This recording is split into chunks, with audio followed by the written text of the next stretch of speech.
What is up again, everybody? Do I look kind of like bluish purple? It's because my screen is full of Viserai Runeblood picture. I like the movement. Look at him go. He's just kind of doing one of these the whole time we just stand there. This is the final class in Arcane Rising, and it's a bit of a weird one if you don't know enough about the cards that support it. Like when it was first released over on Alpha Investments, I looked at it and I went, okay, but like, what do I talk about? So I waited around for a couple of days for more of the spoilers to come out, so now I can actually kind of talk about what the point of the hero is, because he didn't really know without knowing some of the support. So this is a Runeblade class, okay? It's an Arc Knight. This is an Arc Knight, which is what a lot of people were guessing, right? Instead of just a straight Necromancer. This is a Arc Knight, and it is a hybrid fighter. It is the only true class able to wield equal parts magic and might. So you can split between arcane damage and physical damage, and because of that, it makes things a little bit more interesting. The more cards that I've seen spoiled for it, the more I go, oh, I want to try this, because there's sort of this mini game involved with creating these Rune Chant tokens. So a Rune Chant token is an aura. It goes into the field and stays there until it's destroyed. As you can see, where it literally says that right there. Boom. It says, when you play an attack action card or attack with a weapon, destroy Rune Chant and deal 1 arcane damage to the opposing hero. So it's like a ping in most games. It deals 1 damage, right? But if you have a bunch of these and you like have stored them up over turns, then you can drop like a physical attack and also deal a bunch of arcane damage. So you kind of put your opponent in this decision where, do I spend resources to use my arcane nullifying kind of equipment with Arcane Barrier? Do I spend cards from hand to block the physical attack? Do I let some of it go through? Do I let other parts of it go through? It's very interesting, especially when you look at the hero. By the way, the art is just sick. That is just amazing. Has 4 intellect, 40 health. It says, whenever you play a Runeblade card, that is a class card. Whenever you play a class card, if you have played another non-attack action card this turn, create a Rune Chant token. So, in other words, you're going to keep creating these tokens by playing, using the effect, right? So playing Runeblade cards right after you play a non-attack action card, maybe that one that has go again, so you can do both. You get these Rune Chant tokens. So you're just going to build them up, right? And after you've built them up to whatever point you want, you can play an attack action card, and then all of them pop, because once you play this, or you attack with the Runeblade weapon, which we'll look at in a second, then all of them pop and they deal this big old massive amount of damage. Also, we should talk about, this is the young hero. It's the same as all the other young heroes. It's half health and it looks sweet. I like it. I like it a lot. Okay, so let's take a look at some of the craziness that you can do with this. So here's Rune Flash. This one costs 3, pitches red. The other ones obviously pitch others. This attacks for 4, so it doesn't attack for a ton. Rune Flash costs 1 less to play for each Rune Chant you control. So if you spent a turn building up Rune Chants before you play this, this can be played for free. Like, that's really good. Play this for free. Trigger all those Rune Chants that you had before, then you have go again, so you can do other stuff with it, start building them back up, which is really, really cool. Obviously, the cycle being what it is, this one's going to attack for 3, and the other one's going to attack for 2 because it's blue. But that's really cool. And then the article here, this is the, what do they call it? The first Arc Knight article. Talks about how the class itself is really looking to use some of these powerful generic action auras, especially ones that have go again, which is true and smart. Like, for example, Enchanting Melody, which is a really pretty looking card and actually is pretty cool once you read the ability and use it. This is a rare, so you should be able to get your hands on it, and it cycles as well, so you should be able to play as many of them as you want. Now, this one is a super rare, Chains of Imminence. This was spoiled a few days ago by a prominent Magic the Gathering player. Pretty cool. This one costs 0, it gives you go again, and it can just like stop things from happening. This is a boss card. That card is really, really good. You're going to want 3 of those, definitely. Okay, then it also talks about a bunch of other generic actions that you can play alongside of this, because the goal here would be to just build up a ton of Rune Chant tokens, especially when you look at some of the cards' effects. Like, for example, Amplify the Arc Knight, again, also like the other card we saw, gets cheaper if you have more Rune Chants. And this one attacks for 6, and it's a common, so you should be able to run 9 of those, which is pretty good. You play those for free, it's pretty solid. Drawn to the Dark Dimension costs 1 resource less for each of those rune chants you control. So again, you can literally just play this, attack for 3, and draw a card for free if you've stored up 2 rune chant tokens in this case, which is pretty cool. Lead the Charge costs 0. This is a generic action, so you should really look at this one. Generic could be played in all different things. It says the next time you play an action card with cost 2 or greater this turn, gain an action point, and then you have Go Again, which is crazy. That's crazily good, and all classes, like this might be one of the better cards in the entire set, which is just bonkers, and they just they just like slipped it in right here.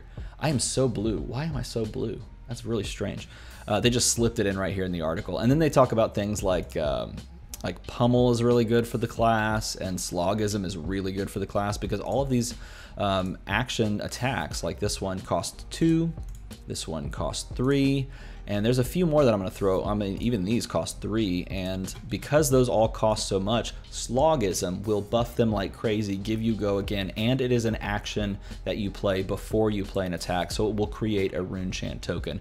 So I feel like this one's going to be a little tricky to play, especially in like sealed and draft, but if you can put the pieces together, and if you're, I don't want to say higher level, but if you kind of get where the class is going, or get what the class is trying to do in sort of sequencing and order of events, I feel like this one could probably maybe be the best class in the entire set. It's kind of crazy when you think about it. We saw all of these other classes, and they're all really cool, and they're all super unique, and this one may be the strongest of all of them, which is just bonkers. But I think, again, it comes down to play style and player skill, so we'll really see. A few more cards that have been spoiled but are not in this article. Let's jump to those real quick. We should definitely talk about the weapon. The weapon is called Runeblade, and the art on that is so good. Like, this needs to be a cold foil. Okay, it's a Runeblade weapon sword, 2-handed. I think it'd be cool if we had like a 1-handed version, but whatever. It only attacks for 1. And it says once per turn action, pay 2 and attack. If Runeblade hits, create a rune chant token. Okay, so when you attack with this, it's going to pop all the rune chant tokens. Don't forget, because of the ability on rune chant. But it's going to create one after you have attacked, and hopefully if it hits.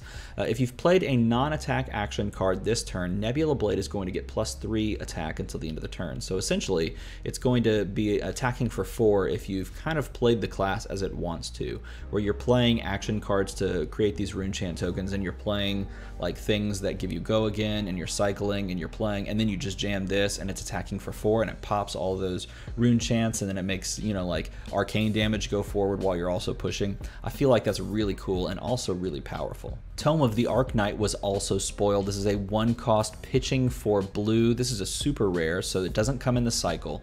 Reveal the top 2 cards of your deck. If you reveal an attack action card and a non-attack action card this way, put them in your hand and Go Again. Is this going to trigger very often? I doubt it. They didn't show any cards that like place things on top of the deck or allow you to opt within the class, but there are options within the set itself that you can make use of, like generic opt cards.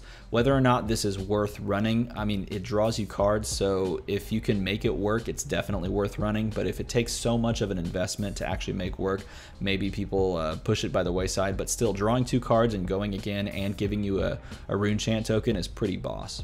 Okay, here's a crazy one. Read the Runes creates you 3 rune chant tokens.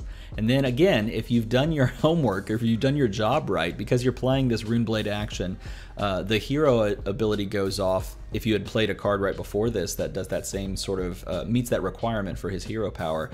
This gives you a 4th one. So technically, if you've done everything correctly, or I say correctly, if you've done everything that you could possibly do, this like maxes out at giving you 4 rune chant tokens, and you pay 0 for it, which is bonkers. Now, this doesn't have Go Again, so that's an important thing to note. You're going to play this down, and you make these rune chant tokens, and then you're probably just done for the turn.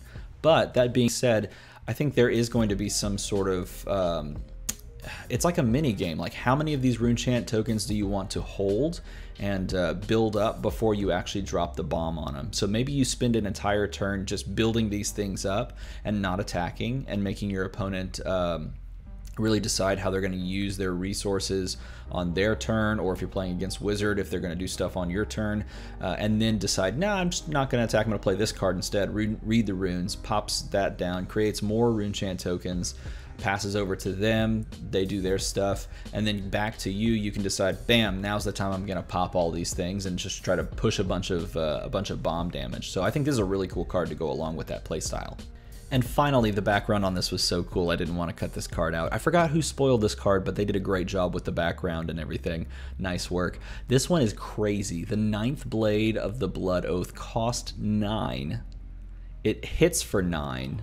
It's the 9th Blade. There's 9 blades on the picture. It defends for 3, so that doesn't really fit, but 3 times 3 is 9.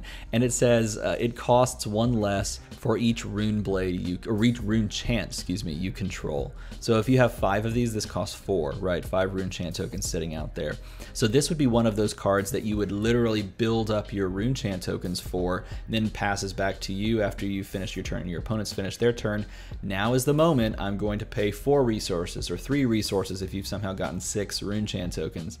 I'm gonna pay 2 resources, or I'm gonna try to pay 0 resources, play this card down and attack you for 9 and pop all of those rune chant tokens and attack you for 9 arcane damage. I think this card is super cool, and the art is amazing, and I want to see it in foil. Like all of these cards I want to see in foil because this set is just looking crazy.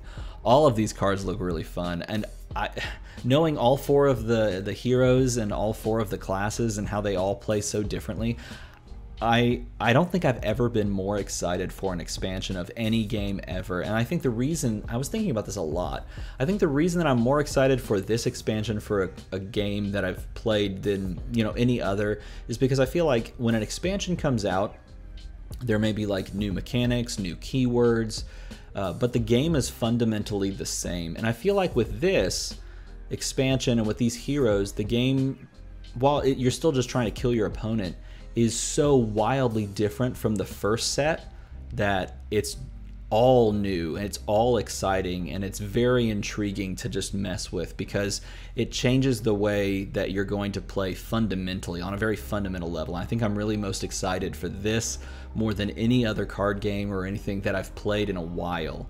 Just crazy to say because I play a lot of card games and I love a lot of card games, and this one has me really, really hyped. So let me know what you think in a comment below of this hero, of the Runeblade hero. Do you think it's going to play better than these other heroes? Do you think it's going to get outclassed by them? Do you think that this back and forth building up the little rune chant tokens mini game is going to be fun to you? Let me know what your favorite class of the 4 is in a comment below. If you feel like supporting the channel, hit the like and the subscribe button. Those both support the channel in huge ways. If you want to throw $1 or something my way, go over here to the Patreon and join me as a patron. And as always, everybody, thanks for watching.